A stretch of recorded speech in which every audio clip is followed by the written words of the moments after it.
Right, so I think we should just get started for us all here. Hi, everybody. Nice to see you all. Thanks for giving your time to join us again. I believe some of you were here 2 weeks ago when we had the other session on Money Matters, the first part, Money Matters. Today we're doing the second part. Hopefully we'll manage to cover what we plan to cover. We're not planning to have the third part, so hopefully we'll try and squeeze in as much as possible today. And last time we had two other fantastic presenters. We had Paul Handel and we had Rita Sheponi, and they did justice on areas of saving and area of budgeting. So we had a really good discussion around that area. And I did the introductory bits and a little bit of that. We'll have some time to do a bit of recap on that anyway before we get too far. But today we are so honored, we're so privileged. We have a fantastic speaker today. We have someone who knows her thing. Oyenike Adetoye is our speaker today. She'll be joining us at around about 4, so she'll have quite ample time to have a fantastic discussion on this area of money matters. And our topic today, which is continuation of the same topic that we had before, which is managing stress and anxiety through better financial planning. So last time we talked about savings, we talked about budgeting. Today we'll focus mainly on the area of spending, the area of investing, the area of personal debt management, and also other financial instruments like insurance for financial security. So we'll have a fantastic time to discuss all those things. And like I said, if you have any question at any point in time, just type the word question on the chat and then I'll pick it up at the end. We'll have time to address that, or you can actually type the full question in the chat section. And again, we'll have time to discuss it at the end. So let's get cracking. So I think the first thing we can do is to have a bit of a recap, especially for those who didn't get time to join us last time, on what we covered and what this topic is all about. Managing stress and anxiety through better financial planning. Basically, we know how stressful money issues can be, finances can be generally. Even more so during this time of the pandemic because of the crisis. People are losing their jobs, people are losing their livelihoods, and so much has changed. Things have changed a lot, and people have been furloughed, and those who are self-employed or who have their own businesses have slumped. And so it's a very difficult time, and therefore when it comes to issues of finances and stuff, it has been hit really bad, both at an individual level and even in a corporate level as well. So we thought it's good to have this sort of discussion and talk about these things and share different ways where we can cope in order to better ourselves financially, but also to be able to cope with the situations that we tend to face. But not just for the time of crisis, but even for good times to come, because obviously crisis can only last for so long and then things do change. So the things we're going to be sharing is not just for the time of crisis, but it's just for our lives generally, to improve our financial standing in a general sense. And usually times of crisis, I said during our first meeting, during the time of crisis, that's the best time to take stock, because usually during time of crisis, that's when situations are blown out of proportion. You can see situations for what they really are. During time of crisis, you see the best in people, but also during the time of crisis, you see the worst in people as well. So things get blown out of proportion, and therefore it's the time when we can really analyze things and see things for what they really are, and therefore can take stock and learn from them, and probably develop ourselves for time to come and for our future generally. So last week we started with the area of statistics. We looked a bit about statistics on money issues, and we saw one really striking statistic,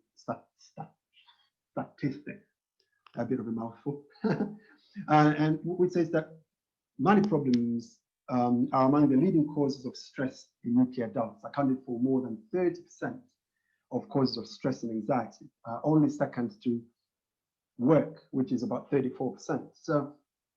So money is a real issue, and it causes a lot of stress. So it's important to have this time to reflect on these matters, to talk about these matters, and to sort of challenge ourselves and learn, and improve a thing or two, and hopefully better ourselves and avoid these stressful events and stuff. And also we saw that amongst married couples, more than 20% they attributed finances and money issues to be the reason why they ended up in divorce or splitting up, and that is according to a legal firm called Slater and Gordon in the UK. And so money matters can cause a lot of stress, can cause a lot of headache, a lot of pain, a lot of relationship problems and stuff. And therefore, it's very important to give it more time to talk about this. There are lots of other statistics. For instance, another good one, it says here that 12.8 million UK households have either no or less than £1,500 in savings, which is a really important statistic, because when we were talking about saving and seeing how important it is, it's quite striking to realize that almost 60%, actually more than 60%, of UK households have no saving at all, because I think the total number of UK households in the UK is about 20 million. So almost 30 million out of those have no saving at all. That's about 65%. So that is a striking statistic. So yeah, what I will do, I will actually, let me do it right now. I will put this statistic file for you, Money Matters Statistics. I'll put that file on the chat section. If you want to download it, you can download it. I've put all the statistics there, so you can always download it and look at them later for your own records. But I think it's important to kind of remind ourselves of this and to understand the sort of problem that we have. Another area that we did cover last time is in the area of the definitions of what business is and what finance is. Because so many times when we talk of finance, people think we're talking of business. Now, we define finance simply as management of money, how you manage the money that you've already earned, in opposed to business, which is how you make your money. Because a lot of people, when we talk of business, they think maybe you're talking about entrepreneurship or owning a business. But business can be anything that brings you income. You know, if you're employed, your employment is a business. You know, if you're self-employed, your self-employment is a business. If you own your own business, then your own company or your own enterprise is your business. So whatever brings you income, that is your business. While when it comes to finance, it's basically, now you've done your business, you've got your income, what do you do with what you've got? That's what finance is all about, and that's the essence of the discussions we're having. Maybe another time we'll spend more time to talk about the area of business and the money-making side of things, if you like. And we also said that the problem is that there's been so much emphasis on how to make money. So people go they further their education, they do their studies, they aspire to have professions, because they think, oh, if I become a doctor, I'll earn a lot of money. If I become a lawyer, I'll earn a lot of money. If I do business, I start my own business, I'll make a lot of money. If I'm a professional athlete, I'm a footballer, I'll make a lot of money. And that's the emphasis. And even many times we have determined people's wealth and whether they're rich based on what sort of business they are in. Oh, this guy is making a lot of money. Oh, he's so rich. But then we did look last time, and we looked at the example of a person like Mike Tyson. We see examples around us everywhere. Athletes, you know, business people, celebrities in areas of filming, music. They make millions of pounds or dollars. But after a short while, after their careers have ended, they end up bankrupt. And you wonder, how do they lose such a huge lump sums, huge amount of money over such short period of time? And that all comes down to area of finance. That you can make a lot of money, you can have this wonderful business making a lot of money, but if you're not financially prudent, then you just end up where everybody does, broke. Because what determines one's real wealth, and wealth really is determined by time, not the amount you have at any point in time, is your financial prudence. And it's these areas that we've been covering: saving, investing, spending, dealing with debts, issues about insurances and things like that, how you protect what is yours, basically. So we saw that those those areas and those dividends. So I don't want to spend too much time on that area. So I just want to move really quickly to other areas. We also talked about looking at money as a unit of wealth rather than looking at money as a currency of exchange. Because a lot of people will define money as a currency of exchange. And when you look at money as a currency of exchange, you kind of don't put so much value to it, because you kind of think like, if I have money, it's there to be spent. You know what I mean? So people tend to liberally spend what they have because they think, oh, this is just a means of exchange. So they put more value in the things they buy than the money they use to spend to buy those things. But actually, if you go back in history and see before money came to existence, when people used assets and things as the means of wealth, basically, or as a currency of exchange, people used to use gold and silver and even wheat back in the ancient Egypt. You kind of see that actually this money is an actual asset and should be treated as such. And therefore money is a unit of wealth. And that's why when people are trying to determine people's wealth, or you're determining a country's wealth, GDP, we always attribute it in the form of money, that the GDP of a certain country is such and such trillion US dollars, or someone's wealth is worth $500 million or something like that. So we always use money as a unit of wealth. And if we look at it that way, I think we'll start treating money differently rather than just as a means of exchange. So we already covered that bit. And another area we talked about is the area of financial freedom, which I think is very important. By definition, financial freedom is basically it's how long you can survive on passive income, how long you can survive without actively working to make ends meet, basically. How far you can survive maintaining your lifestyle without having to work for it, basically. That's what financial freedom is all about. And we did see that financial freedom can either be temporary, as in time-based, like I can survive for 3 months, 6 months, or whatever. Or it can be permanent in a sense that you've invested enough and you've got enough passive income to a point that you don't have to work for the rest of your life, and therefore you're financially free for the rest of your life. And in a way, subconscious, whether we're thinking about it or not, eventually we are all aspiring to financial freedom. Because when we talk of our retirement, basically, when you say that I want to retire, what you're saying is that you want to reach to a point where you don't have to work anymore to meet your daily expenses. That's what it means, and that means financial freedom. And usually we rely on our pension to do that.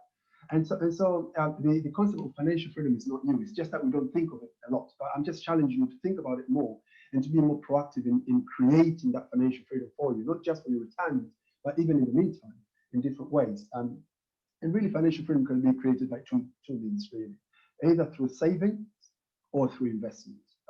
If it's through saving will create you a temporary financial freedom, which is really important. For instance, last time we talked about whether would you be able to, how long would you be able to survive without any income? And we did a bit of a poll here. Some people say they can only survive less than a month. Others say they can survive within 3 months. Others say 6 months, which is really great. And that's actually the gold standard. If you have a savings that can keep you, running for 6 months with your expenses without you having to work at all, then that is how it should be, basically. So savings generally gives you temporary financial freedom, but also I said investments can give you permanent financial freedom, because if you've invested enough to have passive income, enough to sustain your lifestyle, then you don't have to work for the rest of your life. And basically things like I said before, pensions and other things, that's what they're there to achieve, basically.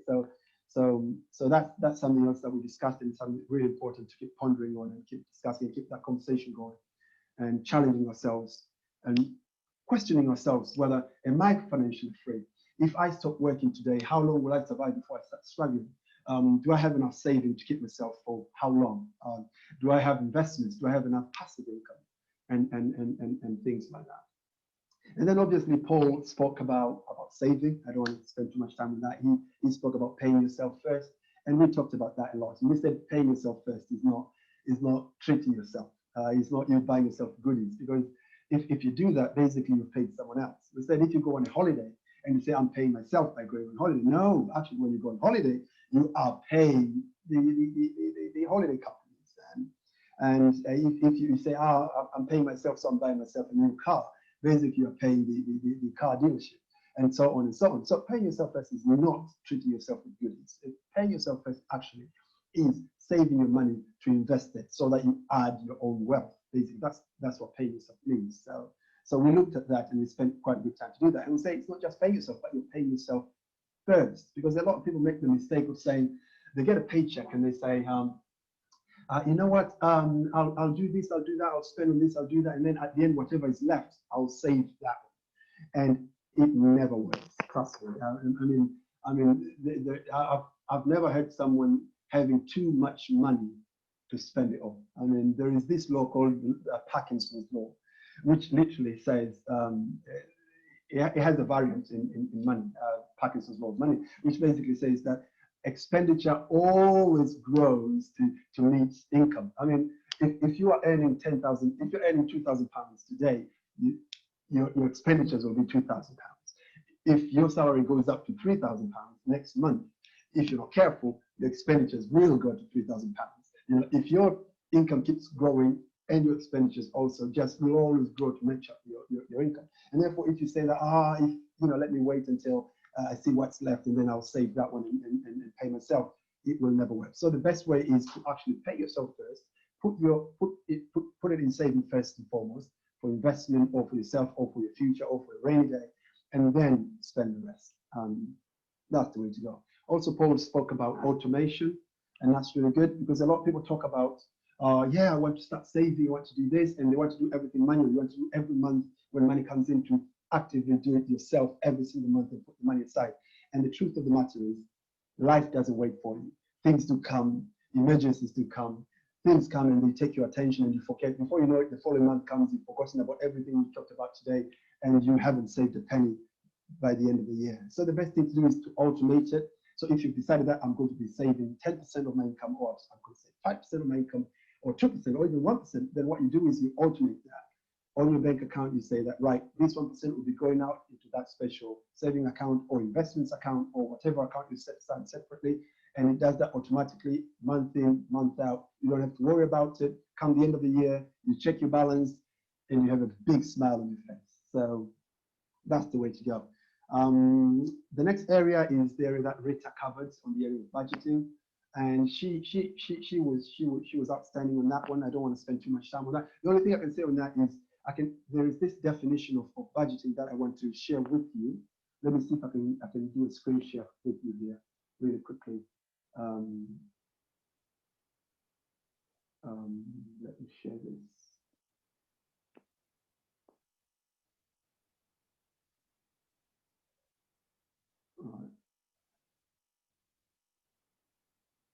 Right, let me go there really quickly.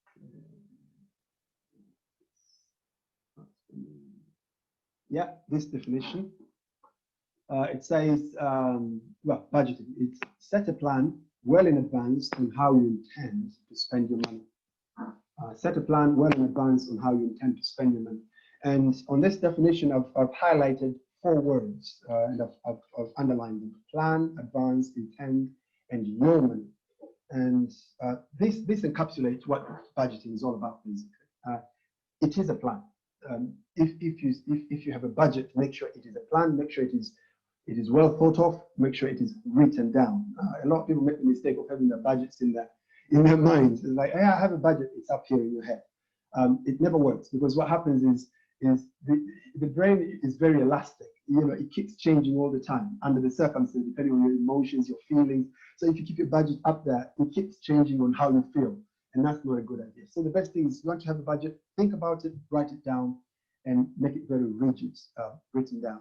Or you can use, there are lots of budget softwares. It doesn't have to be written down with a pen and paper. You can use softwares. You can type it out. You can have it on these different softwares, even on the phones. There are lots of apps, budgeting apps. It's good to have them. You set it up. It's very rigid. It helps you with your spending. So planning is very important.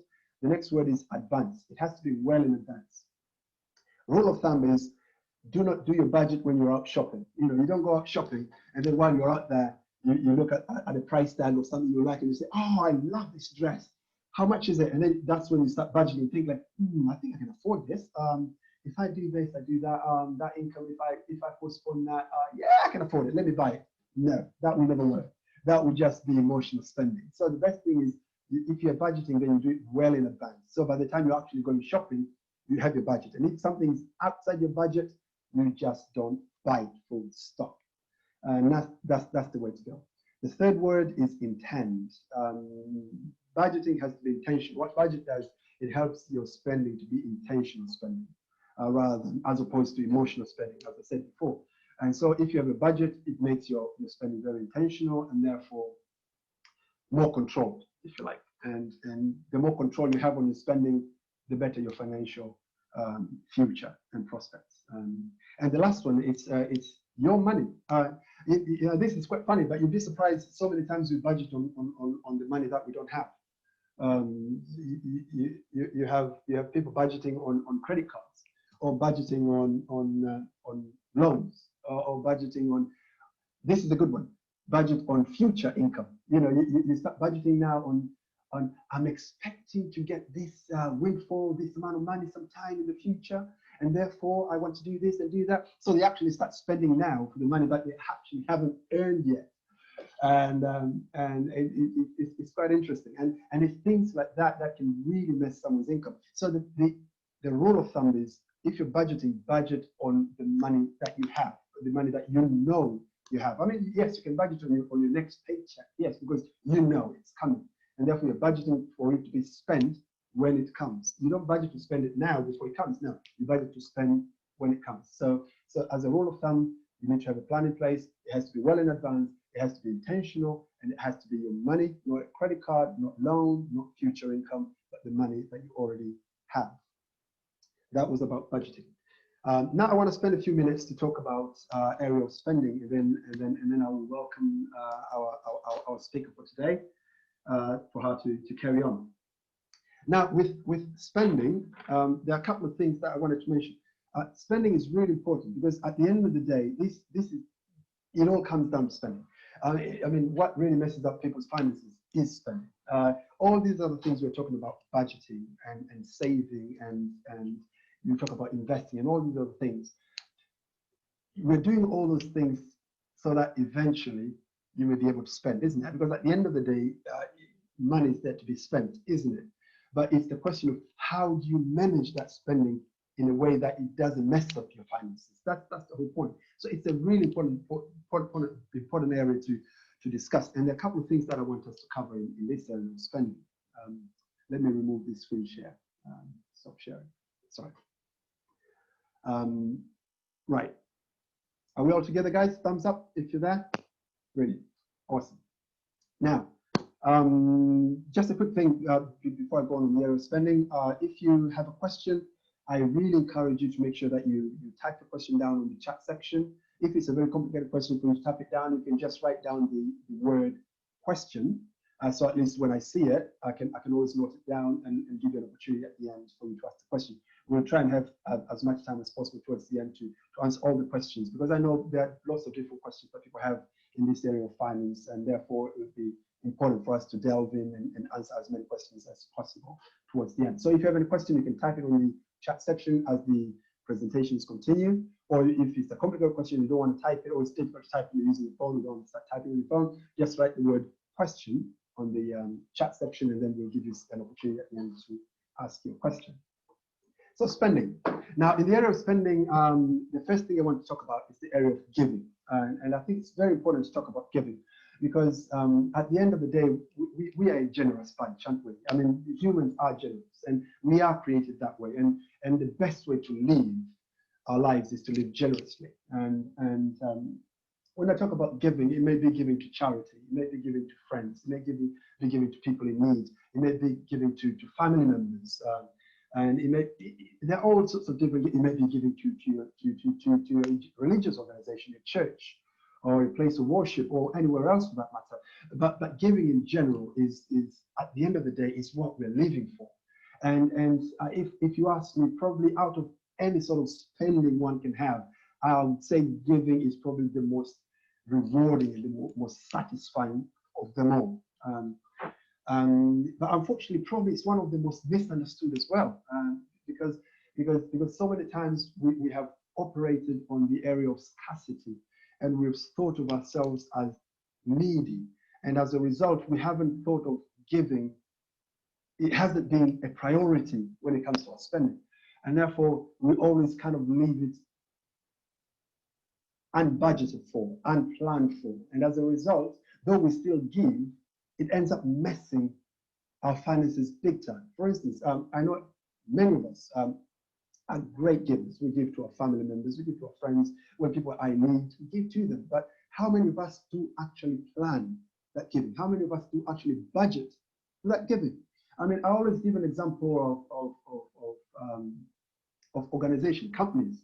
Many businesses and many big corporations and companies are great givers. They give to charities, they give to different causes and helping the environment, doing this and doing that, but they just don't do that randomly. What they do is they have a set aside fund. Most of them would have like a charity fund to go with their company, where they've decided that they're setting aside a certain amount of money every quarter, every half year, every year into that fund, and it is that fund that will do their charitable causes that they have. But they've arranged it that way, they've planned it that way, they've set it aside, and they're doing it that way. Therefore, the giving aspect of it continues, and it's really important, but it doesn't mess up the finances or the business of that company. And I think if we adopt the same sort of attitude, even in our personal finance, and make giving the first thing we think about in spending, I think we can do it really well. So when situations come when someone is in need and you need to help out someone, or a family member, say you're a diaspora, you're here in this country, a family member back home needs your financial assistance, rather than you having to fork out money that was set aside for something else or messing up all your finances, if you had actually budgeted for a fund for giving and for helping out those areas, it will really make a big difference. So when it comes to the area of giving, I encourage that to be planned giving, and I think that's really important. Another area I want to share with you is an area of delayed gratification. And by definition, delayed gratification is when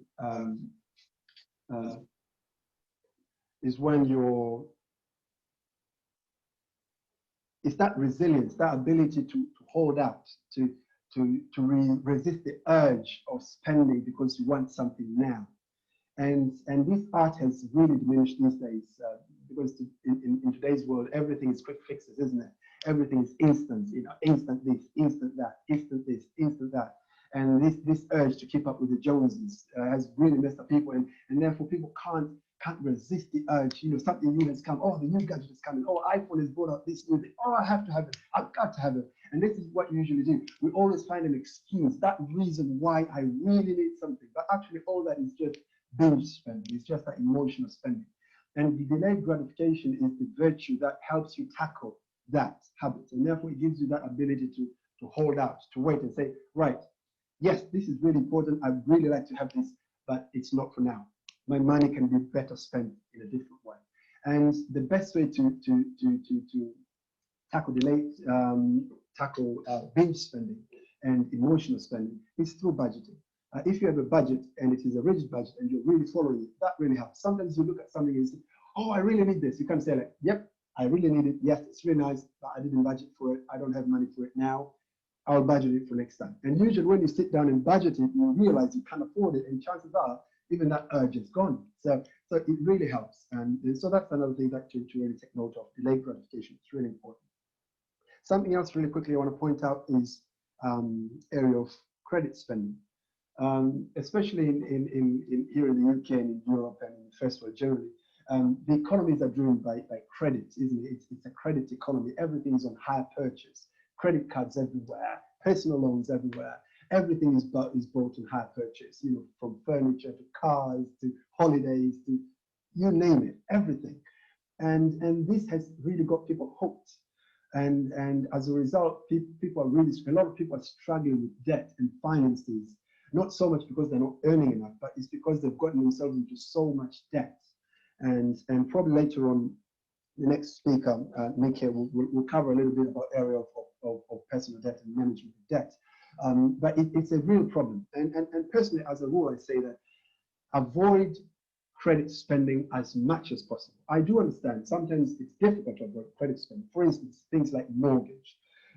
It's almost impossible to afford a house outright. I mean, if you say you start saving now for a house, you'll probably afford to buy that house when you're retired. So you'll end up living your life for a couple of years before you die, and that's kind of a pointless exercise, isn't it? So there are things obviously that you would end up having credit for if it's things like mortgage, and a few other things can be justified in that sense. But a lot of our expenditures really can be avoided if we avoid credit spending in the first place, and therefore we could avoid getting ourselves into financial trouble by really developing a habit of spending the money that we've actually earned rather than credit spending. And because basically, I always say credit spending is actually you borrowing in the future. So basically, if you borrow today and spend it today, basically you've held your future ransom to that, and therefore in the future, the money that you earn in the future, instead of spending it for the things of the future, basically you're spending it to repay for the past, basically. So you're kind of holding yourself ransom. I know that sounds very philosophical and very, very hypothetical, but it's a trade-off, isn't it? And I think it's important to have this sort of conversation so that when we become sort of like, to have sort of like an informed decision when we're actually going out spending, we're going out and taking credit for different things, taking out loans, we do understand that it does come with a price on it. And the price of credit is not just the interest. It is the fact that you're tying your future to it, even if you're giving interest-free credit. Because sometimes someone will say, oh, you can get this thing, it's 4 years interest-free. You think, oh, this is great. But then the question is, if you can't afford it now, what makes you think you'll afford it in 4 years' time? Because you still have to repay that money even if it has no interest. So either way, you're tying your future finances into credit, and therefore it's something to really think about it. Just a quick shout out there. There is a difference between personal credit or consumer credit and business credit, and a lot of people think it's the same thing. It's very different. If you're talking about everything I've been talking about is consumer credit. And consumer credit is always a liability because it always eventually ends up draining your pockets at the end.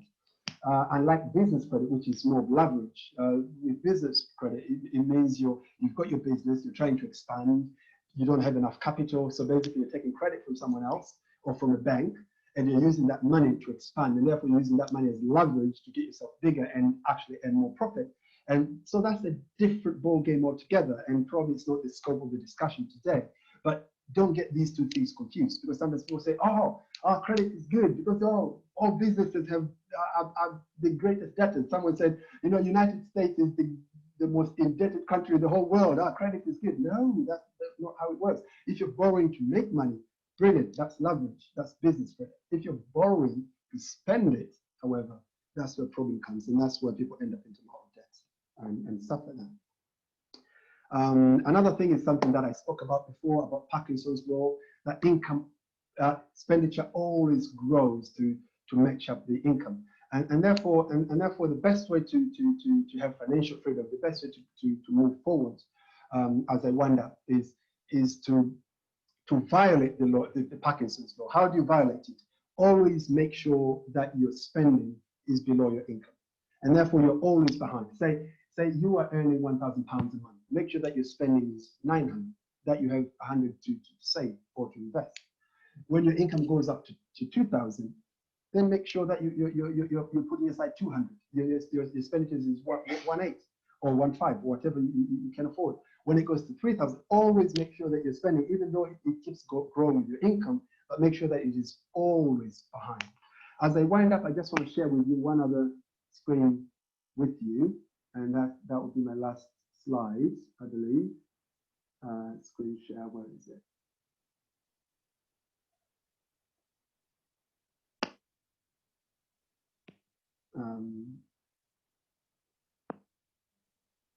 Right, I know a lot of you know this guy. His name is Warren Buffett. At one point, he was the richest man in the world. He's been the third richest man for ages. But he's a great billionaire. He's the CEO of Berkshire Hathaway, which is an investment corporation in America. He's a great financial guru. But the one lesson I get from this guy is that this guy has really harnessed the power of delayed gratification. And this will blow your mind. He is the richest man in the world. He was the third richest man in the world at some point. and he was the richest man in the world at some point, but he's the third richest man in the world.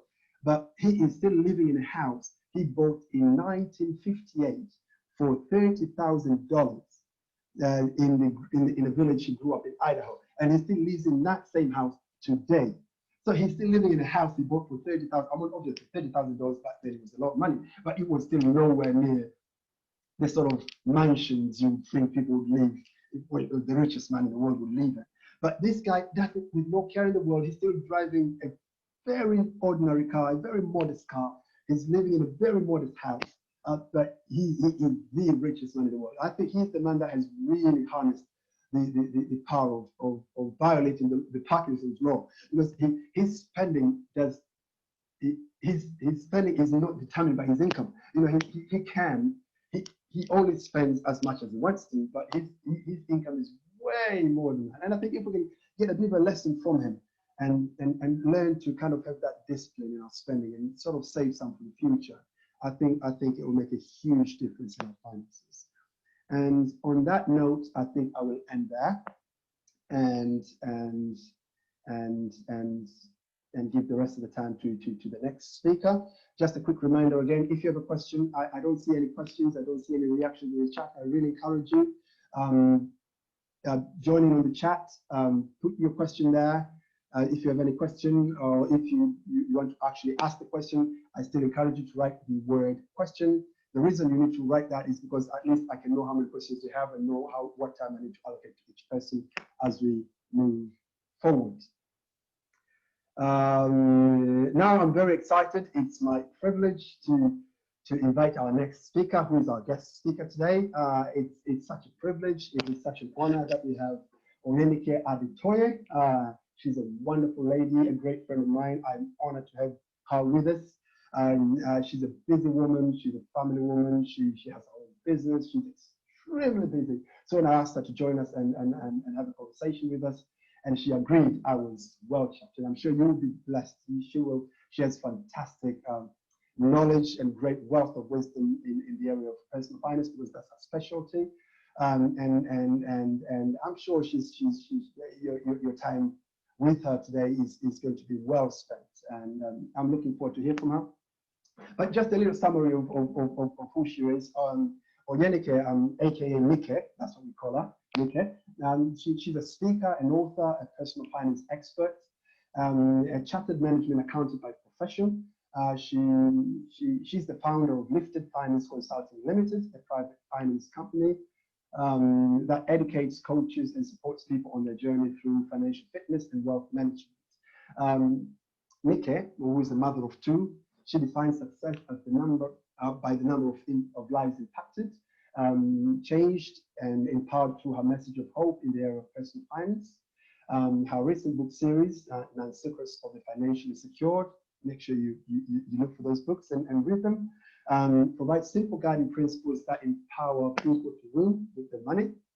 And so on that note, it is my honor and my privilege to invite Nike. Let's put our hands together, give her a round of applause. Nike, the floor is yours. Thank you so much for having me. It's such a great honor to be here today. Thank you so much for having me. Charles just messaged me a couple of weeks ago that they were having the first series. I said, okay, on that day, I was doing a speaking event myself, so I will not be able to join you. And then last week, he just messaged me, the second series is happening this time, and he will want me to join. I said, okay. I only have like 1 hour, and we kind of just negotiated between 4 and 5. I will join, and I will just share a little bit about the topic he's given me to talk to you all about. I want to share my screen. Do you mind giving me the? Thank you. Just got a couple of slides that I want to share. I'm a very visual person. Do I need to put you as a host to do that? Okay. No, I think you just need to just grant me share screen access. All right. Allow record. Where do I do that?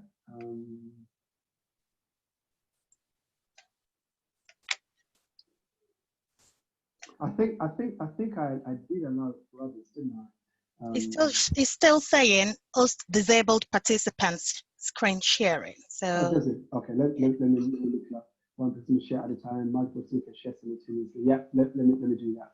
yeah, Okay. got it now. Yep, go Perfect. ahead. Thank you so much. Okay. I'm a very visible person. Maybe because I'm an accountant. I just love numbers. So you just bear with me. Can we all see my screen? Fantastic. Good. It said a lot about me, so I will not go through this again. My name is Nike. Married. I've been married for 18 years. I have two beautiful girls, a 16-year-old and an 8-year-old. Management accountant, and I founded Lifted Finance Consulting. I'm a personal finance educator. I'm a coach, and I'm an author of 6 books. The 7th one is being published in the next 3 days. So that's just a little bit about me. I've been given just 25 minutes to talk to us. I can see that our time is fast spent, and I want to just quickly encourage us to make this next few minutes count. Don't be distracted. Get a pen, get a paper. If as I'm speaking to you, if you have questions, I encourage you to start typing them out.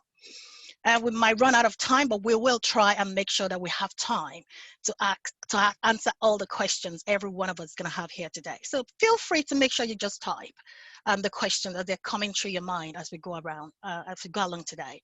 So Dr. Charles, I used to call him, is giving me three main topics to talk about. 3 big topics that could take me, each of them could take me a whole day to talk about it. So I really need to be disciplined today and just allocate like 8 minutes. 8 minutes for the first 2 and just like 5 minutes for the very last one so we can wrap up today. And the next few minutes, I'll be talking to us about personal debt management. I'll be talking to us about investing and pension. And the very last thing I'm going to be talking about is financial protection. And then we go to question and answer. Okay, let's roll. So debt is I was so blessed joining the session because I thought you must have finished the old part of spending before I joined. So it was really a refreshing one hearing you talk about spending, because that is just one of the area that I wanted to actually talk about today, but you've already done that bit for me. Debt is one of the biggest enemy of personal finance.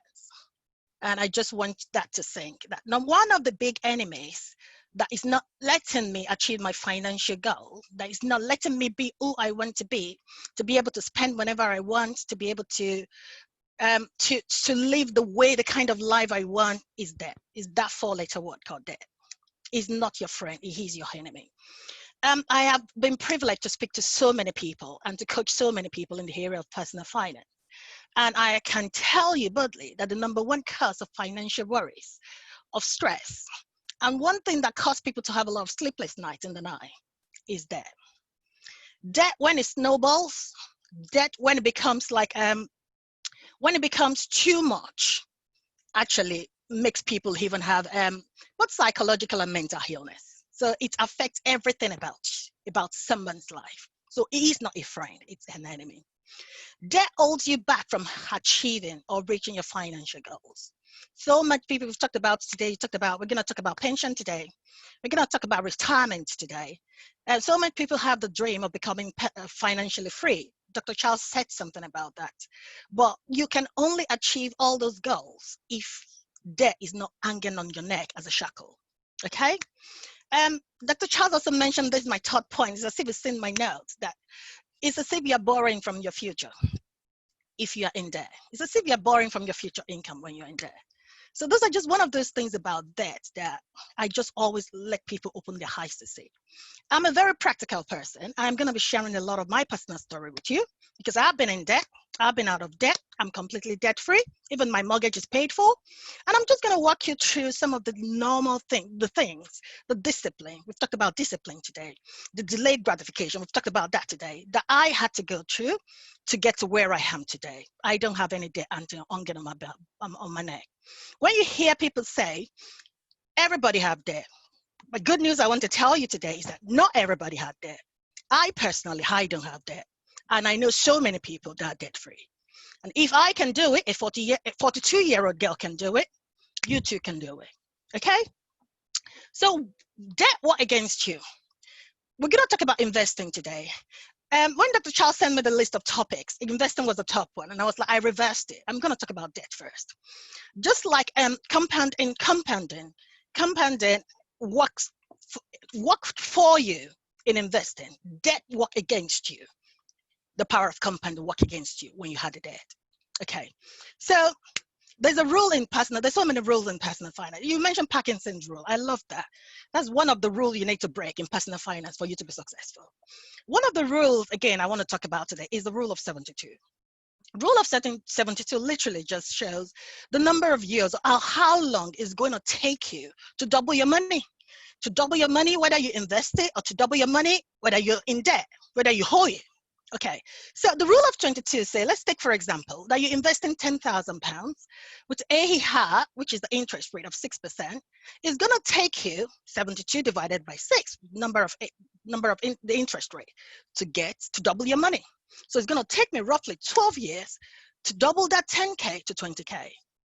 If I add another 12 years to it, I can double 20K to 40K.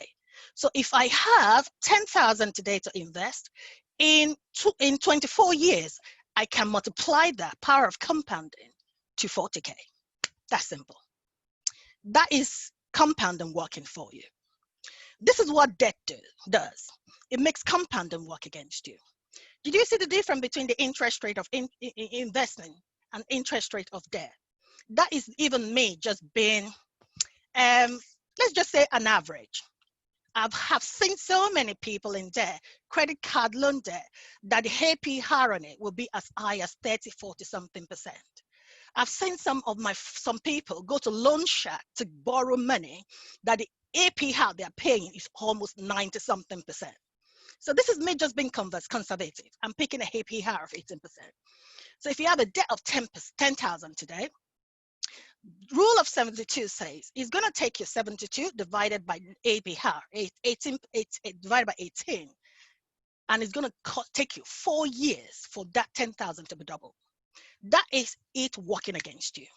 So if I want to think of your debt that, okay, in the next 4 years, I am going to be in debt of 20,000. In the next 8 years, that debt could have quadrupled to 80,000. Just in a short period of time. That is how debt works against you when we're talking about compounding. A lot of people have so many definitions of debt, but to me, debt is debt.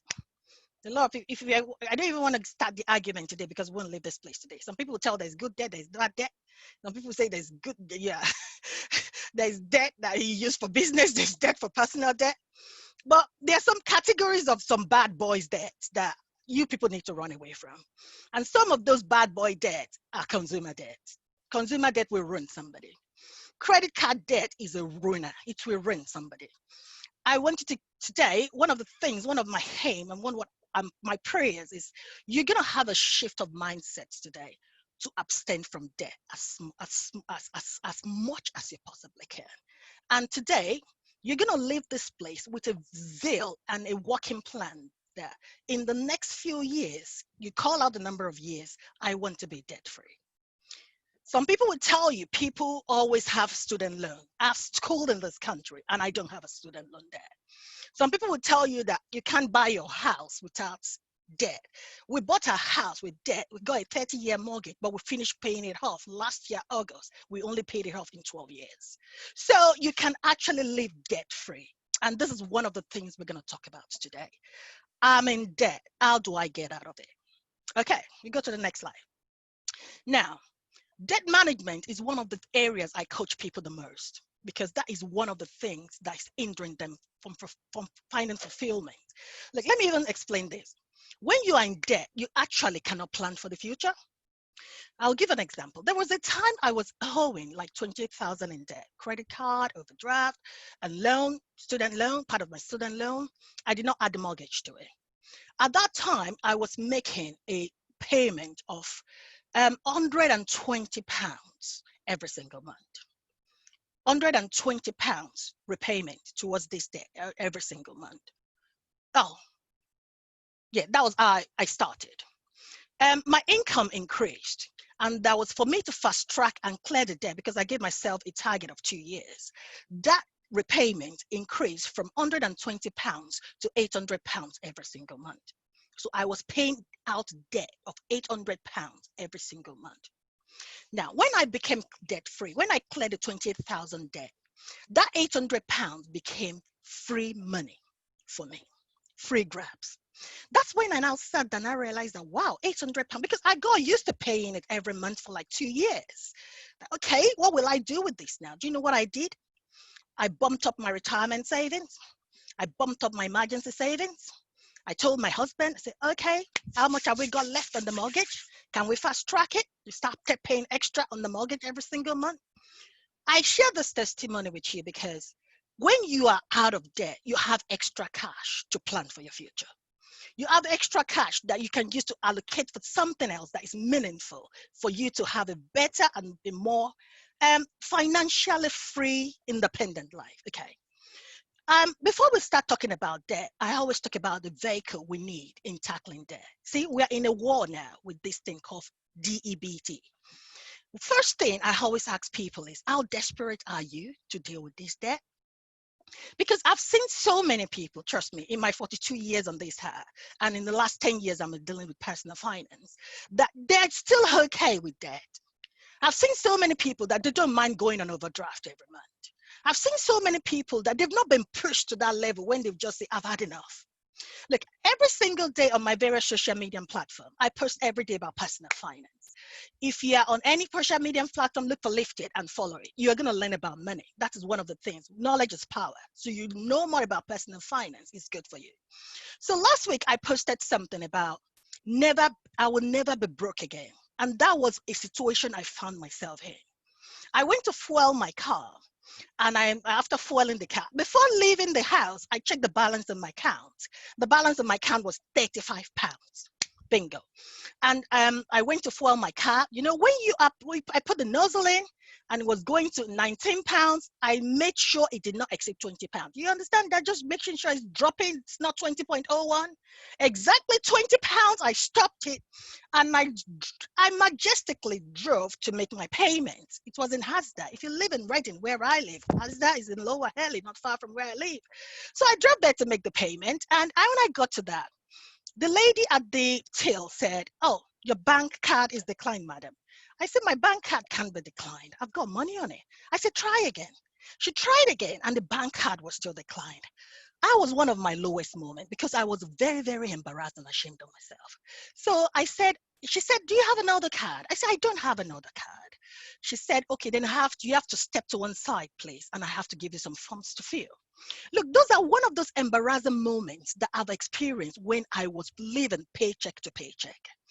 Another embarrassing moment, you know, when you just go to the till and you just they're scanning all your things you bought, and you just wish that you just hope that it won't exceed a particular amount. You have 30 pounds to spend, and you got to the till, and the lady said, "Oh, total 35 pounds, cash or card?" And he said, "Oh, you need to take some things back off the basket, please, because what I have with me is not enough. It's not up to 35." Those are part of some of those embarrassing moments I've been to when I was living paycheck to paycheck. Literally, before the end of the month, I will start counting down that, oh, when is they gonna pay? When are they gonna pay? It's not a good place to be. Right now, I'm in a position that I don't actually remember month end anymore.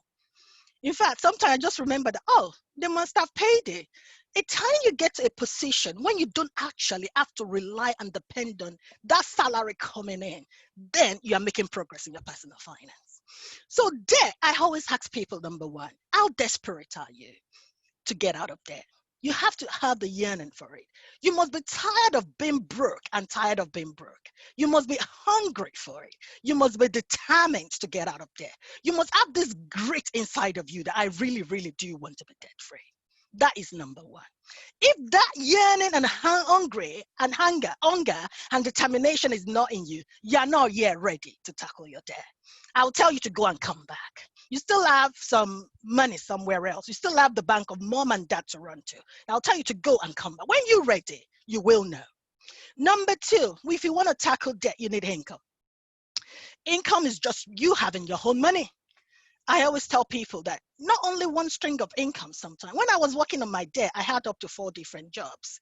I was stacking shelf, I was selling insurance, I was doing my 9 to 5 job, I was doing so many things. So when you want to tackle your debt, you might have to temporarily, it's not going to be a permanent thing, have more than one source of income just to make sure that you boost that target.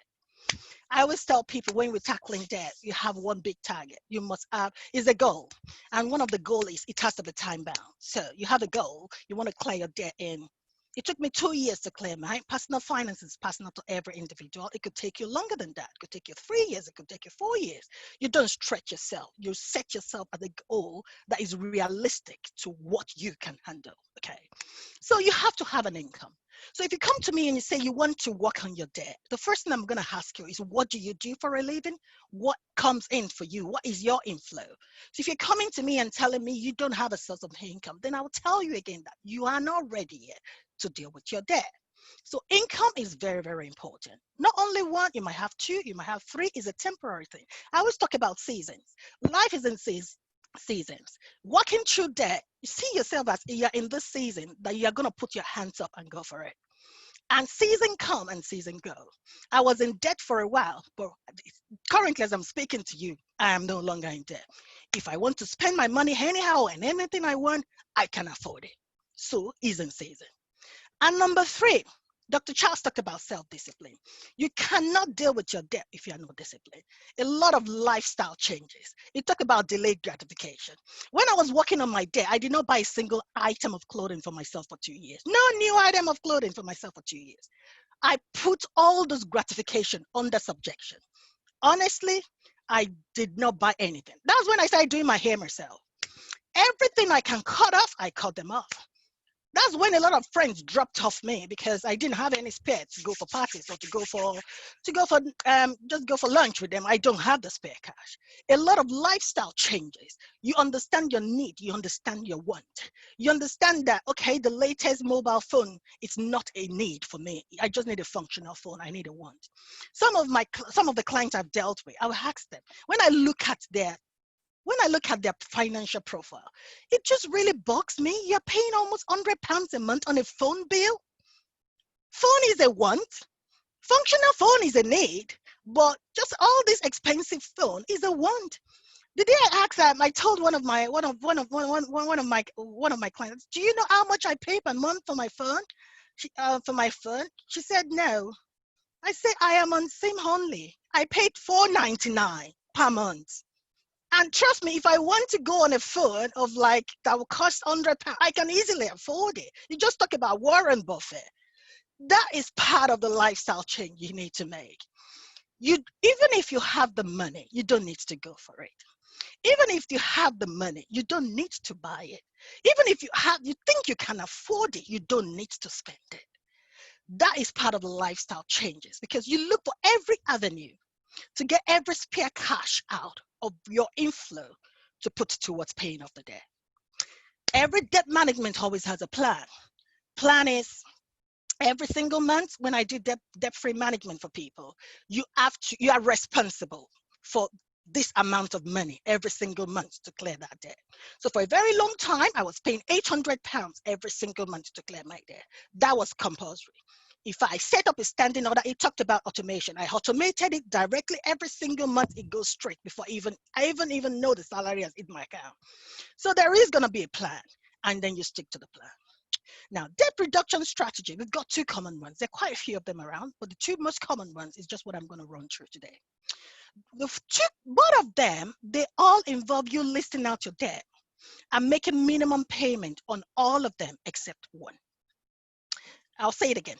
All of them involve you listing out all your debt and making minimum payments on all of them except one. Now, I'm going to run through it very, very quickly. The number one rule before I run through it is, when you are in debt, when you are working on your existing debt, you don't add new debt to it. So when my debt was 28,000, I made sure that that number does not increase from 28,000. It should decrease. It mustn't increase. That's why when you're working on debt, the first thing I always encourage people, have like an emergency savings account, emergency savings saved up, at least £1,000 for like normal basic emergency. I went to do my MOT a couple of weeks ago. This is the car I've not even been driving because we can't even go out. So I had to do MOT, and they called me, and Alfred called me and said, "You failed MOT." I said, "What? How come my new car failed MOT?" So it failed MOT. I said, "Okay. Why did it fail?" They said one of the tires is got a hole in it. I said, okay. How much is the tire? I think it was 80 something pounds. I said, go for it. Just change it. I just need a working car. I can't be driving a car with MOT. So those are kind of the unexpected events that we go through that happens to us. Like last night, I went out with my girls and we went to watch a film, an outside film. And it was raining. The last 30 minutes in there, it was in the film, we were all wet, and it was outside. So these girls came back shaking. They were very cold.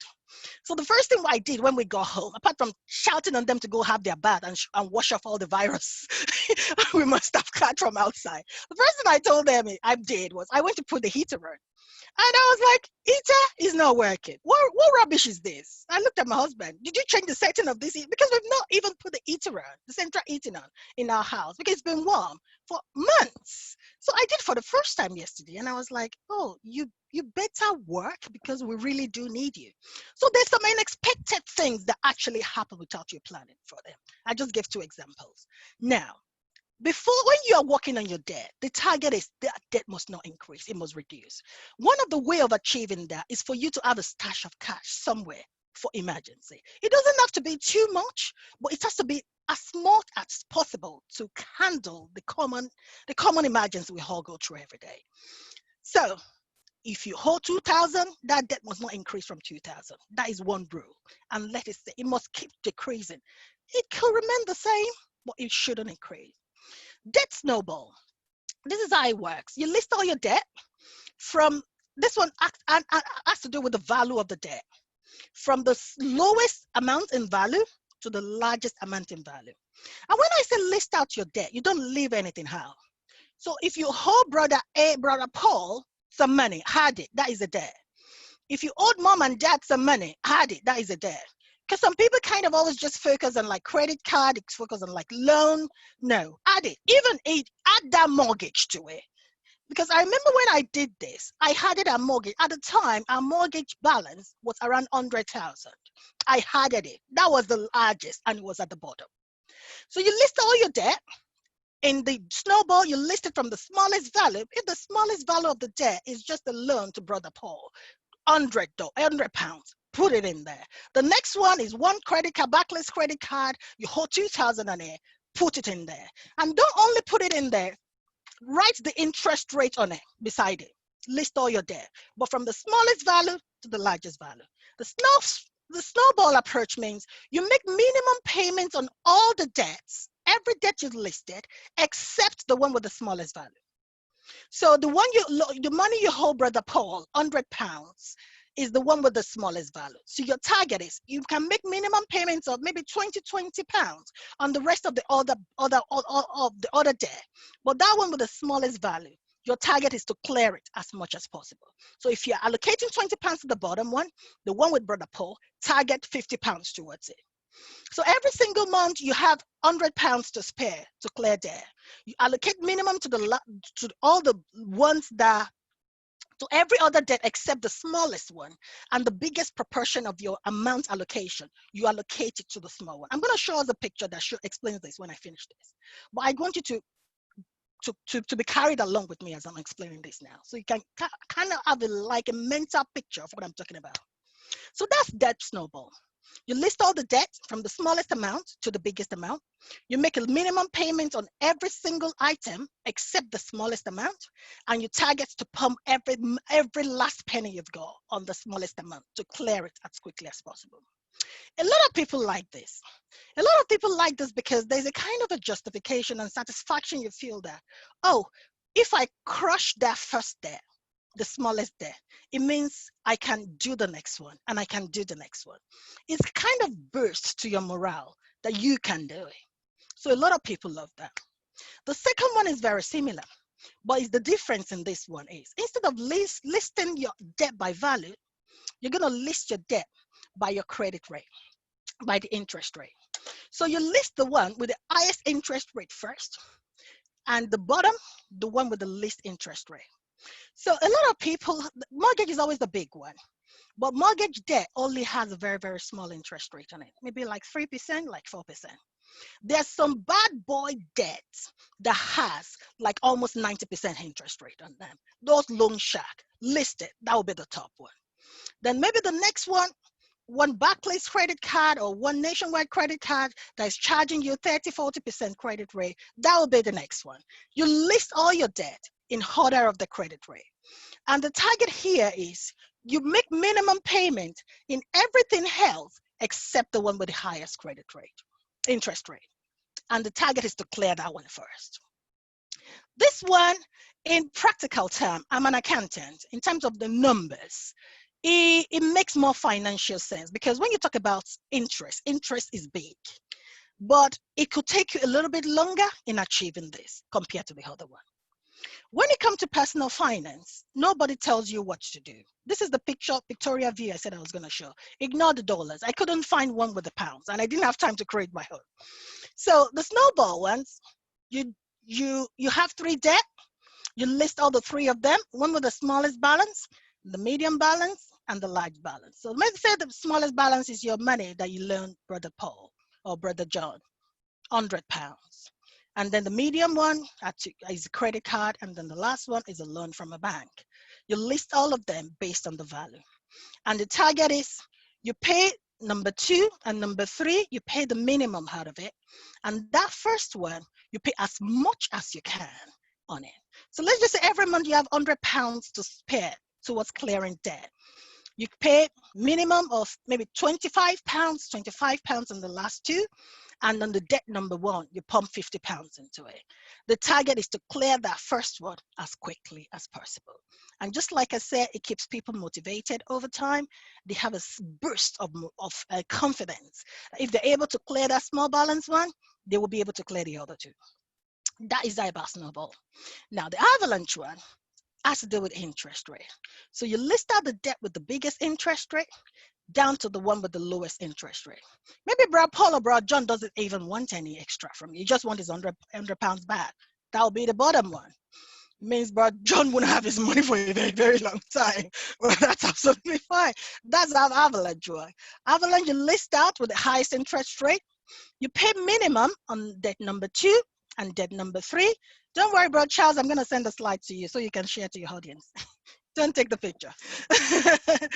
So you tackle the very first one. You tackle the very first one with gazelle intensity to make sure you clear it as soon as possible. The medium one and the low one, you pay minimum on them from time to time. This one saves you mathematically money the most because we are saving on interest. But that is the 2 methods that are common. Now, anybody or any financial analyst or anybody that is doing your debt-free management profile for you will give you a pictorial view depending on how long you wish to clear your debt.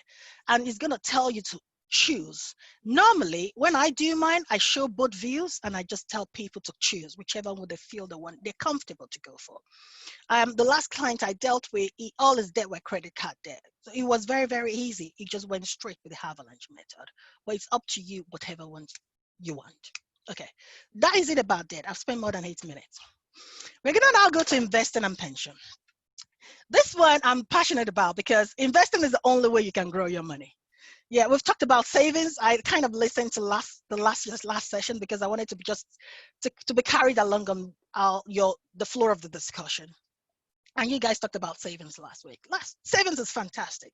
Savings is always the starting point of building wealth. You need to get into the habit of saving. Because if you're not faithful in saving, there's no way you can invest money. But 99% of people I speak to, they love this idea of growing money. Investing is the way for you to grow your money. And I always tell people there are some ground rules for investing. Mind you, I said the other time that while I was in debt, investing was the last thing on my mind because I just had enough, barely enough to break even every single month without running over. So investment wasn't even on my agenda. My determination at that time was just to clear this debt. When I became debt free, when I had enough money, extra money, I started investing. And right now I'm investing really, really hard. So see, the stock market is on a bargain at the moment with the recession. So many things are so cheap right now in terms of if you are investing into stock and share. This is the time to buy. You buy and you hold. When the stock market kicks off again, it'll be a fantastic time to sell, and then you can make money. That is how money grows. But before you start investing, I always talk about some ground rules. And I'm just going to quickly run through that ground rule for you. Number one, you must have an income before you can think of investment. When I talked about debt as well, you said you must have an income before you can clear debt. The same thing applies to investing. You must have an income before you can think of investing. You need money to invest. And there's something about investing. You have to invest consistently. You cannot just say, I want to invest today, I want to invest again for the next 5 months. So it has to be consistent habit that you keep investing over time. The beauty of investing is it takes the time. That's when the time is what allows it to grow, the compounding to grow. But it has to be consistent. So the first rule of investing is you need an income, preferably a steady income, so you can invest consistently. Okay. Number two, I always tell people, don't even dabble into investing if you're not able to meet your normal financial obligations. So I always talk about the four walls. If you're unable to provide a roof over your head, if you're unable to feed yourself and your family, if you're unable to provide shelter, I've talked about food, I've talked about shelter. If you're unable to clothe, that's clothing, your family. Those are the four walls. And if you're unable to have sufficient transportation to even transport, that's one of my posts again about the four basic needs.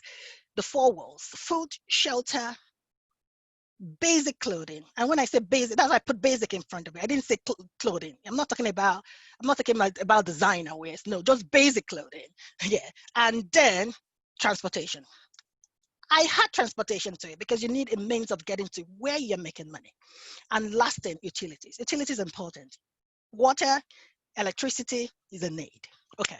So if you're unable to meet your normal financial obligation, to pay your bills that covers your day-to-day needs, and to be able to live comfortably, without any stress, then you're not ready yet for investing. Okay? If you're struggling to pay your rent every single month, then there's a different area of personal finance we need to tackle first, not investing. So that's number two.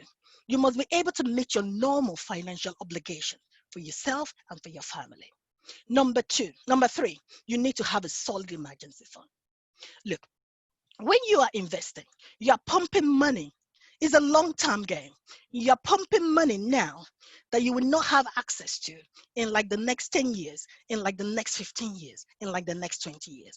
It's not like 5 years. No, 5 years it doesn't cut it. Think of long-term, 10 years and above. That is the kind of investing I have in my head. Okay, so if you start pumping money in there, money you cannot have access to, an emergency sets in, how are you going to be able to cope?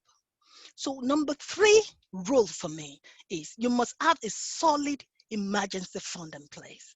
Emergency fund is just money you've saved apart, that you, to one side, liquid cash. Is not save in investing, no, liquid cash that you can access at any time you need it when emergency comes. Emergency doesn't pre-warn you. It doesn't give you warning. It always comes. There's something called Murphy's Law. There's so many laws in personal finance. Murphy's Law says everything that you think could not go wrong will always go wrong. It's no something will just always, those kids will come back and just say their trainers are raped. You need to just buy a new trainer before tomorrow because they've got PE again the next day. Something will just happen. I've had so many emergencies that I have to drop everything. I received a phone call like 12 years ago that my mom died. I dropped everything. I went home to bury my mother. That is an emergency. Emergency will always come. So before you start thinking of investing, I will ask you that, have you like a solid emergency fund saved up somewhere to weather the storm whenever life happens. I always tell people that emergency fund saving take priority over investing. Okay? You can ask me how much is emergency fund. I always say start with the starter one, £1,000. Um, After that, stretch to have 3 to 6 months worth of expense saved up. A lot of people, what is happening with this COVID? Is a lot of people losing their jobs. Before it could take you like 1 month to get another job, but right now it's taking people months and months. The last financial recession that we had in 2008, a friend of mine lost his job at that time. It took him 1 year, 1 whole year before he got another job.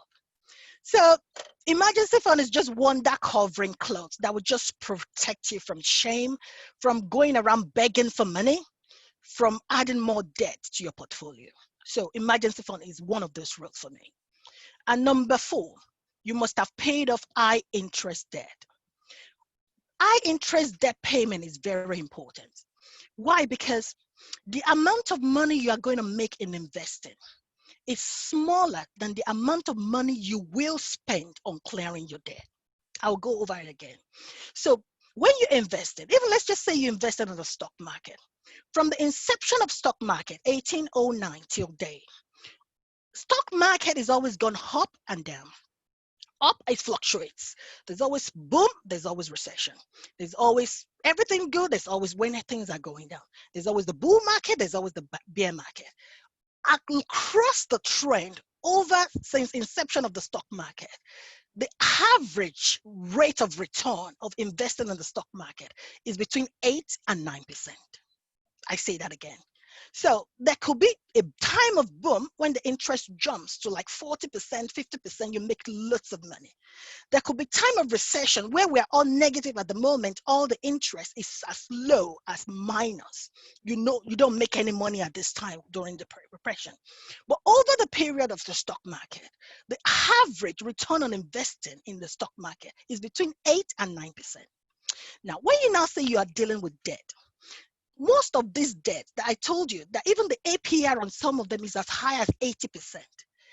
If you say you want to invest and you have high paying debt in your portfolio, the amount of money you're going to make in investing, which is around 8-9%, is just going to go down the drain because you're going to be paying 70-80% to clear debt. So it doesn't make sense. So if you have any high interest debt, I want you to, it's as if you're throwing away your money. Focus on clearing that first before you dabble on investing.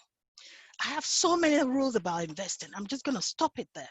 But it's just worth knowing that there's just so much foundation. You see, when a building is being made, there's a lot of foundational things that they need to do. Otherwise, that building is going to go crumbling over time. So there's some foundation and groundwork you need to do before you start investing. That's it. I'm going to stop it there. I've got like 20 of them. Now, you're asking me now, okay, I tick some of the boxes, not all of them. How do I start investing? How can I invest? I listed out 3 of them. Those 3 I've listed are the 3 commonest way of investing. Small business can invest in the stock market, can invest in real estate as a business. I'm conscious we've run out of time, but I'm just going to leave it there. Each of those topics are big topics on their own. I won't delve down into it. But I would just say investing. Don't invest in something you don't understand. If you want to invest in small business, go do your homework. If you want to invest in stock market, go do your homework. If you want to invest in real estate as a business, go do your homework. If you want to invest in gold and silver, go do your homework. Don't invest in something you don't understand. I run to pension and retirement investing. There are 3 main ones I'm just going to quickly rush over. The state pension, the workplace pension, and the SIP. The SIP is the self-invested personal pension. Because I'm conscious there's some people here that are self-employed. The SIP fits that bracket for you. The state pension. The state pension is for everybody that made NI contribution. So you're here, you're living, I'm guessing everybody here, you're in England. If you're not in England, I don't know how the system operates, but this is where I live, this is what I understand. So state pension, you are here, you've been making NI contribution. You see that pay slip at the end of every month, or and you just see an amount automatically taken out even before you pay yourself first. You've taken that one out. Exactly. That is state pension. So it's based on your NI contribution. Number one, there's some rules for you to be, it's not for everybody. You must have worked for a minimum of 10 years for you to be entitled to it. Now, for you to be entitled to a full state pension, you must have worked in this place, and have consistent NI contribution for 35 years. So for full state pension, you want to get it all out. Currently, it's £175.20 per week. If you want to get it all lot, you must have been consistently paying into your NI contribution for 35 full years. Then you are entitled to it. But if you're here, you're telling me that by the time you retire, you're sure you have not even worked up to 35 years, you will still get something if you have worked for 10 years and above. So 10 years and above, they're going to give you the basic pension. And the basic pension is always calculated prorated based on the number of years you've worked. But you must have worked in this country for 10 years and above. If you're asking me that how old, when is the retirement age? Retirement age at the moment I'm speaking to you is currently 65. But in the next few weeks, come October 2020, is going to move to 66. And I think in 2026, it's going to move to 67. So it's going up every single day. State pension. Okay. Workplace pension. If you're here under the sound of my voice and you're working with an establishment that contributes towards a pension pot for you, don't miss out on it.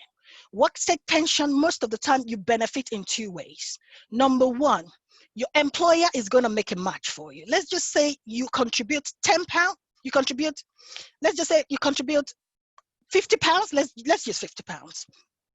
And your employer matches and said it's going to add 10% to it. That means if you contribute, for every £50 you contribute into your workplace pension, your employer adds £100 to it. Every single month, £150 goes into your pension pot. I say it as free money that nobody should miss out on. So if you have been saying, oh, I don't have extra cash, this is one thing that you mustn't miss out on. It's free money. So if you contribute, some employers say if you contribute like 5%, they're going to add 7% to it. If you contribute like 2%, they're going to add 3% to it.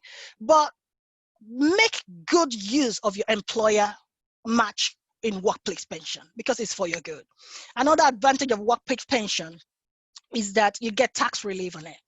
And there was a time I was paying like, I think I was paying like 5% towards my retirement pension, a workplace pension. And by the time I became debt free, I increased it to 10%. And you know the difference in my paycheck of before when I was paying 5% and 10%, the difference did not really show. So if you think that it's going to take a lot of money out of you, no, it will not. Because they take that money off before they even tax you on the balance. So tax relief on it, and you get employee match. Those are two benefits. So don't shy away from workplace pension. Go for it. The last one, if you are here and you have a personal, you're self-employed, SIP is the one for you. The difference between SIP and workplace pension is you miss out on employer match because you don't have any employer. You are your self-employed. You are your own employer. But the good thing is you still save money from tax relief. And another advantage of SIP is you have the opportunity to pick where you invest your money. You are in control. It's private to you. Workplace pension, sometimes you don't have the option to choose where you want to invest your money into. They do that for you. But for SIP, you can decide that you want to invest this particular proportion of your money in emerging market. You want to invest this particular proportion in Americas. You can choose your portfolio of investment yourself. So those are the three pensions. I did a workshop last month, and I talked about pension and retirement planning. It took us 4 hours to deal with this, and I'm only speaking for 5 minutes on it. So any questions you have, reach out to me, and I'll do my best to support you. The very last one, time is gone, financial protection. Now, one of the main reasons why people end up in debt is because they don't have this. This might not apply to us in this country because we've got the NHS. But if you have lived somewhere else outside England, like if you've lived in Africa where there's no NHS, if you live in the States where there's no NHS, that everything is by all your health, anything that's to do with your health, you pay for it, then you understand the importance of having a financial protection. Because I've seen people debt increase dramatically just because they are not protected. When you have a phone, then one of my posts I posted is that when you have a phone, you kind of get a phone insurance, don't you? If you have all those expensive phones, you kind of want to insure in case it falls out, someone steals it, you get a replacement. Yeah. When you have a car, people say you get a car insurance. But all of us, we've got life. We're not thinking of insuring our life, which is the most important thing. Insurance is not only for you, it's not for you, it's for people that are dependent on you. Now, I've seen so many people. We lost someone overnight. We lost someone overnight. If you are following the news going on outside now, Black Panther, he died, and that news breaks my heart. Two things are definite in this world: we are all going to die. We just don't know when, but it's going to happen to all of us. And number two, that is common, that is, we can't run away from, is taxes. Well, focus on the death part today. Now, life insurance is just you. I call it a share of love for the people you're going to leave behind. When you're not here, they're going to miss you, but don't compound the stress of what they're going to go through if they're now going to start living in debt and working, living paycheck and struggling financially when you're not there. So I always say life insurance is its purpose is to replace your income for your family when you die. It's a loving thing to do. Everybody needs it. If you have any dependents, anybody that is dependent on you for a source of income, have it. Anytime I ask people that, why don't you have life insurance? They always feel it's because I'm always amazed when people say it's too expensive. It's not.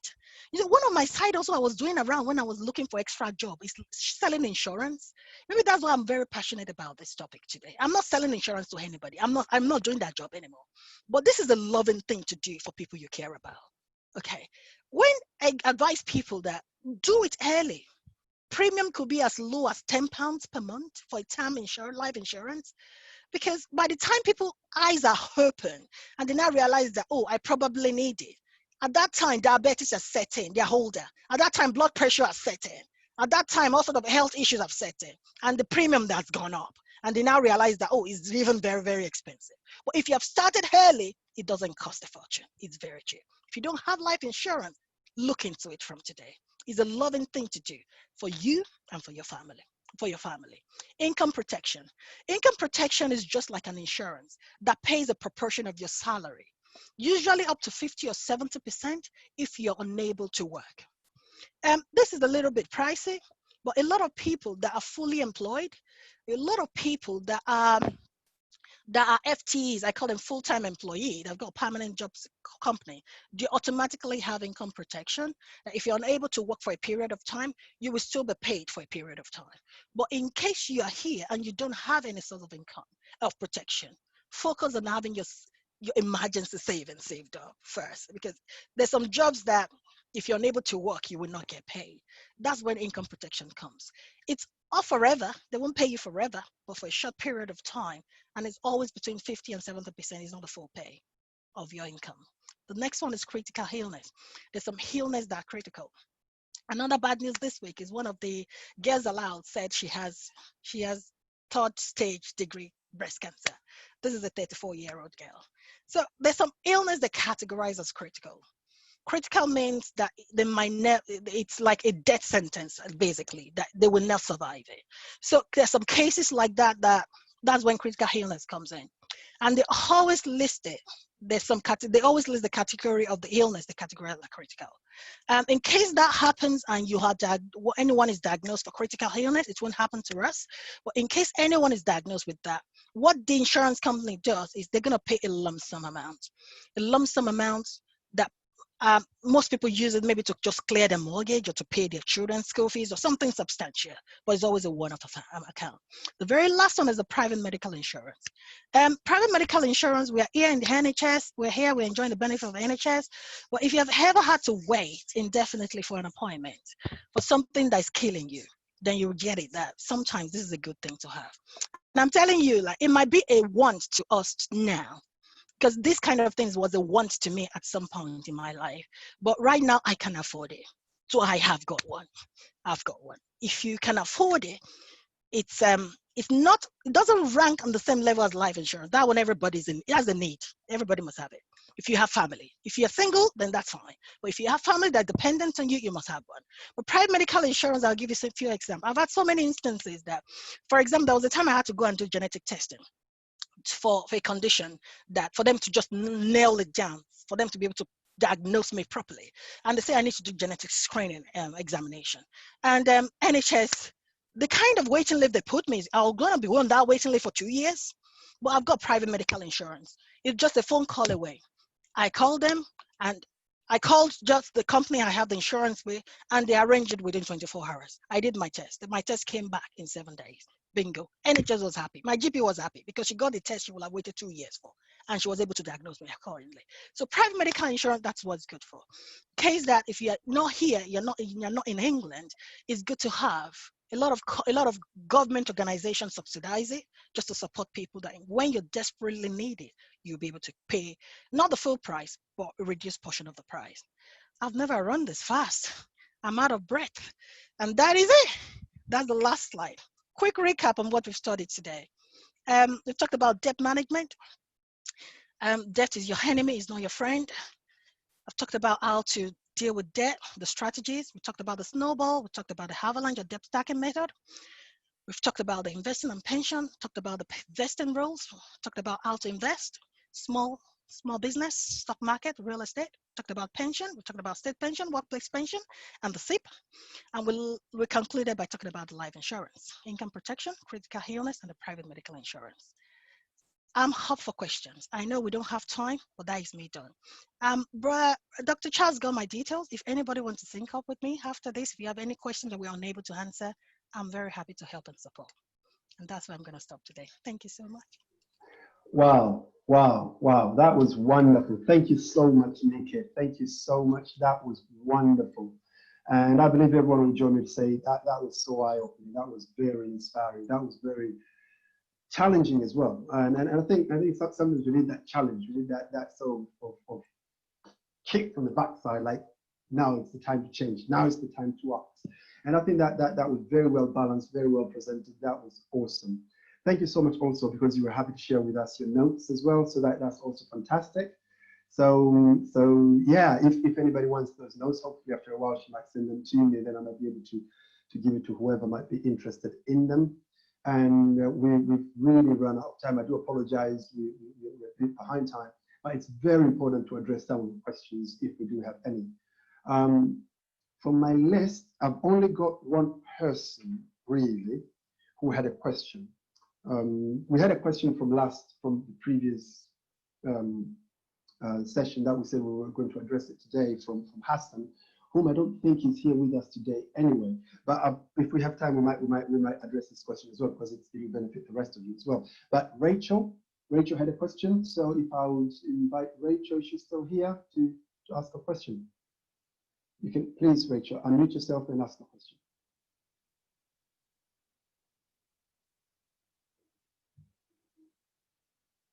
Rachel, are you here? No, I can see her there, but Rachel, can you hear us? Maybe she's probably busy. She did want to ask a question, but she's not ready for that. So maybe I can just go to the question that was asked before. That was 2 weeks ago. Someone was asking in the area of saving and investments generally, and says, how do you ensure, how do you avoid losses? Because obviously with saving, sometimes obviously the money is losing its value. There is inflation, so you're putting money away. This year it's not going to be the same value next year. Interest rates right now are really low because the Bank of England has really brought down the base rate down, and therefore really there is no incentive in saving in that context, because obviously you may lose your money. When it comes to investments, obviously there are losses. If you're investing in stocks, if you're investing in shares, there are chances to lose your money. So how is that a good thing? How, because those are the sort of things that make it negative. So the question, unfortunately, Hassan is not here to ask it himself, but it was more of that sort of question. What is the incentive of saving? What's the incentive of investing with all these risks to lose your money? We even hear it today, even with pension. Sometimes when you have economic downturns, people are losing their pensions sometimes, to varying degrees, obviously, but we've had cases of those kind of things. So is there any other way to kind of mitigate those sort of risks? Or how do you address that? So please, if you can address that. That was a very good question. You say, one of the things about life is there's always an element of risk in life. Even you crossing the road, there's risk in you crossing the road. Even you starting your ignition to just drive to the neighboring town and come back, there's a risk that you might not come back. There's a risk that we might sleep and not wake up. We actually live a life by faith every day. Now, when it comes to saving and investing, and when it comes to your finances, there's always a risk. So there's a there's a quote that said, you don't have to be great to start, but you have to start to be great. Whoever I am a Christian, I am a religious person. There's a part in the Bible I read that says, whoever watches the wind will not sow. So if you sit down and start thinking or letting your brain work out and calculate that there is inflation, there is depression, there is recession, I'm going to lose money, you will not invest, you will not save. So when it comes to saving, I'm going to put saving to one side at the moment, and I'm just going to focus on investing. When it comes to investing, if you continue to look at the fluctuation of the market, you will not invest. This is when I always say that take the bull on the head and just go ahead and do it. See, my name is Nike. Some people call me Nike. And Nike, we all know that symbol, just do it. And that is just me. And I want to pass that anointing to all of you. That if you continue to live in fear, you will not invest. Like I said, investing is a long-term game. I said over the history of the stock market, if you invested in stock and shares, it's always gone up, it's always gone down. We didn't have time. I will have showed you S&P 500. I was looking at it because I've got shares in it. I was looking at the trend in the past 10 years last night. And I was looking at how it has gone really, really down and how it's picked up. And how there was a time it even went as 135% in terms of rate of return. And there was a time it went as negative at minus 55% in terms of rate of return.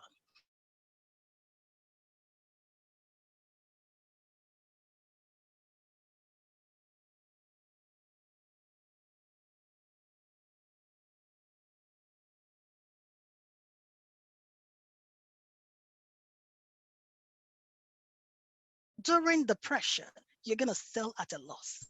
That is not wise. So when you think of investing as a long-term game, the same thing applies to your retirement investing. When you're putting money into your retirement pot, in your pension pot, they are investing that money on your behalf.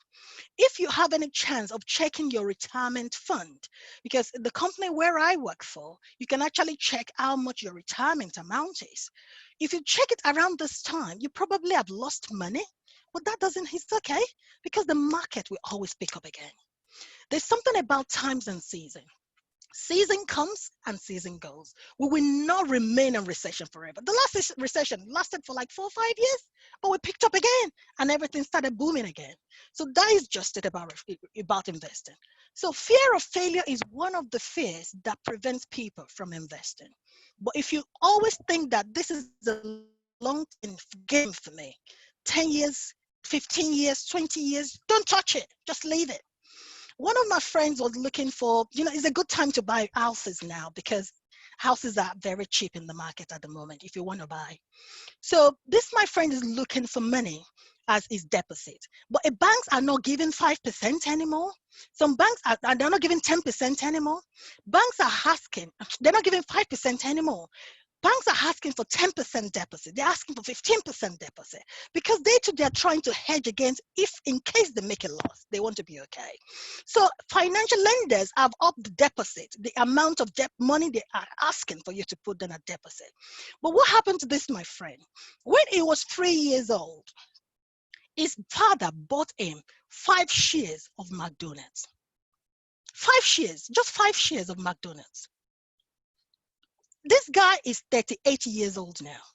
When he was struggling to get the 15% deposit that Halifax was asking him, he went to dad and mom and asked for a loan. Dad remembered that, these shares I bought for you 33 years ago. Let's check how far it's gone. I'm telling you, 33 years after he bought 5 years of McDonald's for this guy, the amount he was able to cash out covered almost 40% of the value of the property he needed. That is long-term game. That is investing. You don't invest to cash it next year. You invest, think of 10 years. You invest towards your kids' education, think of the next 20 years when they're still small, when they get to university. That is it when it comes to investing. So don't look at inflation. Don't look at the market. In fact, shut your eyes against it and just think, I'm in this for the long haul. That is investing. Now, saving is a different ballgame. At this time, I'm encouraging people to stack up on their savings. Interest rate is rubbish. Yeah, I know it's rubbish at the moment because when Corona hit, everything just hit down with it. All the banks, all the nation building societies started sending emails for people that have savings account that their interest rate is dropped to 0.1% or 0.2% if you are lucky. And you now think that this money is not growing. Why am I just gonna? I'm not making any more. So if you put £1,000, you have £1,000 in your savings, you only earn like 10p. Does it even make sense to save? But when I talk to people about emergency savings, that's the bit of the savings I'm talking about.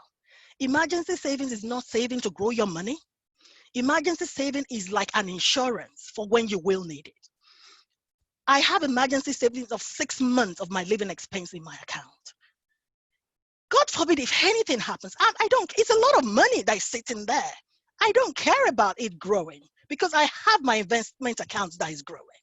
But the essence of the savings, especially emergency savings account, is to give you that rest of mind for when you need it. It's not an investment. It is just a surety. See it as an insurance. You hope you don't need it. But I've been there before when I urgently need it. And I was glad I had it set where I can just pick it. Bang on. Now, we have a lot of cash ISAs now going on. Normal savings account is like 0.1%, but you still have some cash ISAs going on now. They're offering like 3%, like 2%. Shop around. You can still make a little bit of extra pennies out of your savings without having to rely on 0.01% that your normal bank company is giving you. And that is it about saving and investment. I hope that answers the person's question. If you're able to pass it on to him. Absolutely. That was very comprehensive. Thank you so much, Nick. And we've got one more question from Noah. So if I'll welcome Noah and unmute yourself and ask your question, please. Hi, yeah, just thanks for the topic. It's amazing. I mean, the depth, it was just unbelievable. Eye opening. It was pretty good. Just regarding the loan. Now, what happened to because I was very impressed for the fact that you're mortgage free. What happened if you have a house and you are cut out in between either, how to renovate a little bit to make, get some extra cash when it turns, to add value, or would you just save or put that investment into another property? What would you do in that scenario? Either add value to either do the garden or the kitchen, or just save that, because the kitchen is like 5,000 or 6,000. So would you save that, or would you put that into investment, or would you just try to add value to the property? Okay, so the question I want to ask you is, that property is a mortgage, right? You still got a mortgage on it, and is your own house, right? Yes. Okay. Now, I'm going to throw that question back to you. That's how I always do my coaching session, and just ask that. You redoing your kitchen and your bathroom, is it a need for you or is it a want for you? Is a question you have to ask yourself. Like, I remember when we got our property, we got it like 15 years ago. 13 years ago, we got it for £250,000. And the property was that reduced because of the state of the bathroom and the kitchen. It was, my younger sister, my oldest daughter, she's 16 now, was very little at the time. When we moved here, she said, I hate this house just because of the state of the bathroom and the kitchen. But they knocked up £3,000 of the asking price of the house because of the state of the kitchen and the bathroom. Now, I love comfort a lot. And I actually particularly hated the sight of that my bathroom. Bathroom should be a comforting place when you want to sit there for a while. so we had a plan to do the bathroom and to do the kitchen, but in a time that we can afford it. So it was a need for us because it's not safe to add value to the house just for our own comfort. I'm telling you that for like 2 years, I used a kitchen burner. The burner, only one of it was working out of 4. And I used that for 2 years until we were able to save and pay for that, for the new kitchen and new bathroom cash without going to debt for it. That was a need for us. Now, if you now sit back and ask yourself the question, if you're married, ask your otherwise, is this a need or is this a want? If this is a need, I'm anti-debt. Can you now start putting extra aside and see it as a mini project and save towards it so you can do that? Buy the new kitchen and the new bathroom without incurring debt? It's your house. Nobody's gonna chase you, force you to do it. But you can do it in a time that is comfortable, that is convenient for you, without you incurring debt on top of it. We still have that bathroom and kitchen. 9 years after, we're still enjoying it, but we did it in our own time that is convenient for us. Now, you know where, if it is a need, then you plan towards putting money aside for it. If it is a want, then you just see it's still good the way it is. We just have to we'll manage it. Then you can then choose to invest that money. If you have it, invest it in the stock market or wherever you want to invest it. Invest it in your business. Invest it in real estate. Invest it anywhere you want. But for any improvement you do on your own personal property, you adding value to the house. You always know that. When we bought the property to 250,000, before recession hit, the value of a property is in around 400,000 at the moment, if we are to revaluate. So for any improvement you do to your own personal house, you're adding value to it. And value, when it comes to a house, which is like a very good investment, it doesn't depreciate. The market might go down. Maybe I don't even know what our house might cost at the moment with this recession. It's definitely low, but it will always pick up again. I hope that answers your question. Yes, yes. Thank you, sir. Thanks. Thank you so much. Thank you so much. And thank you so much, Nikki, again. Thank you for your contribution. Thank you for your well presentation. We have really learned a lot. I believe you guys will join me to say that that was a wonderful presentation and we have learned a lot. And thank you, everybody. You've been really patient. It's taken us half an hour over the time that we said we'd finish, but I believe that extra half an hour has been well worth it, isn't it? If it has, please give me a thumbs up. Thank you so much. Thank you so much, everybody. Just a quick word in case you're wondering what this is all about. Basically, we are Lifetime Success Seminars, and I'm a co-founder alongside Stephen, who is actually in with us. Last time he wasn't. He was on holiday. He just got back a few days ago. So today he's kind of keeping a low profile. He's right there waving at us. But yeah, so we're co-founders of Lifetime Success Seminars. We do these meetings every 2 weeks. We used to meet physically before the pandemic, but then the pandemic came and we had to improvise and we started doing these Zoom meetings. So basically, we do series on different matters and we equip our communities with tools for personal development and success, basically. So anything to do with finance, to do with health, to do with fitness, to do with relationships, to do with business, to do with lifestyle, spiritual matters, all the whole range, the whole wheel of life, basically. Although we talk about all these different things. So yeah, so you're more than welcome. Please join us next time. We hope to have another meeting after 2 weeks. Our next program will be, so far for the last 2 sessions, we've been talking about money matters, and the topics has been to do with money matters, and it was the management of stress and anxiety through better financial planning. The next series that we're going to be embarking upon is Today Matters, which is another big one, and it's very important. So we're going to be covering that from the next session, which will be in 2 weeks' time. So watch this space. We'll get in touch with you. We'll send all the flyers and information about what's coming, who the presenters will be, and this, that, and the other.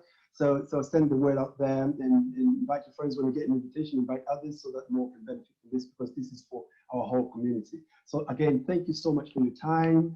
I wish you a wonderful weekend. Enjoy yourself. And again, Nike, wonderful. God bless you. Say hi to your family, to your 2 daughters, and Dr. Dyer as well, your husband. It's been a pleasure to have you. And God bless you guys. Thanks for your time. God bless you. And if you want the notes, again, I remind you, Nikki, when she sends them to me, get in touch with me, and then we'll share with the rest of you. On that note, have a great time. Thank you for joining us today, and goodbye.